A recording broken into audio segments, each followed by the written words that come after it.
cyane kubona Imana yatanze amagara meza. Tuyikomera ayandi mashi. Nshimira Imana kubyiza yakoreye.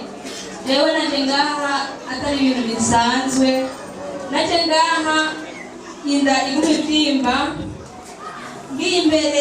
ngiye ku meza tugira dufungure inda ikakibyimba nkabura ingufu umutima ukiruha kuncamo bikanka nkaremba, ariko ko naje ngaha baza bansengera nkabandanya mbohoka, haragera naho amaguru abyimba bandanya basengera hama ndabohoka amaguru arabyimbuka, hacazamo ibintu by'imitsi mu maguru irababara hamwe nambare ibirato byo hasi gusa, ariko ubunya Imana yarakoze ndashobora kwambara ibirato nkagenda no kurya urajya ndafungura, ariko nibaza n'ibindi ko bizogenda bigabanuka mu ndafunguye bizabira ikizira byimba.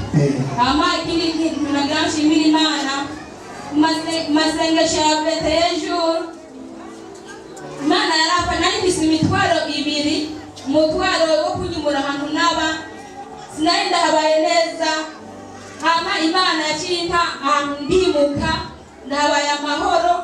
Hama ikindi naco ni umutwaro ntashoboye kuvuga, ariko Imana yarawunyishuye yeshashimwe. uzovuga kwa Mungu ntacu. Yesu nashimwe. Amen. Nanje magaze ngayishima Imana ku bintu bitatu Imana yankoreye. Icyambere yarakijije mukuru wanje yaragiye muri Kenya, iramugwanirira intambara nyinshi cyane mu nzira, abo bari bajyanye bose basigaye mu nzira ariko barashika. Ikindi nshimira Imana nuko grand frère bari bamufunze ariko baramufungura. Ikigira gatatu nuko narose akazi Imana yarampaye umutahe. Imana ishimwe. Ukomera amashi Imana wa Kristo. Yesu ashimwe.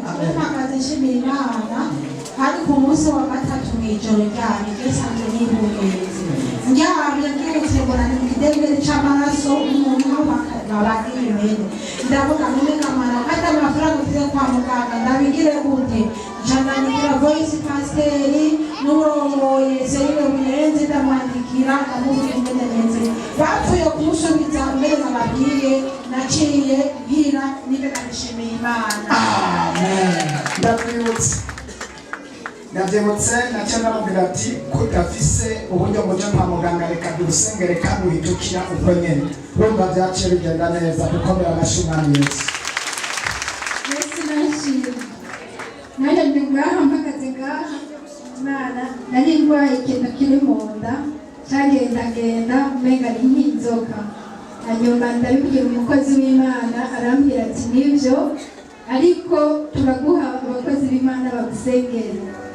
Nyuma ubwo nyene baransengera, ariko muri ako kanya ntibyaciye bihera, nagiye gukira itariki 4 z'uku kwezi, hama icyo kintu kiragenda.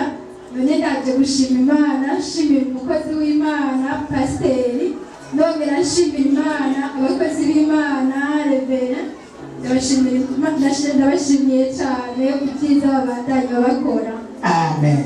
Dukomera amashyi Umwami Yesu. Nabishimo witeka najenga kusagayiba kutima bamwe Imana gusenga Imana hano irakora icyo cyane nta gushima afara kweka Warusagahinda kenshi ku mutima uba agahinda karahetse kana ikwaye ubwo andira ku muri wanje indwara zose zarahetse. Dukomera amashyi Umwami wacu Yesu.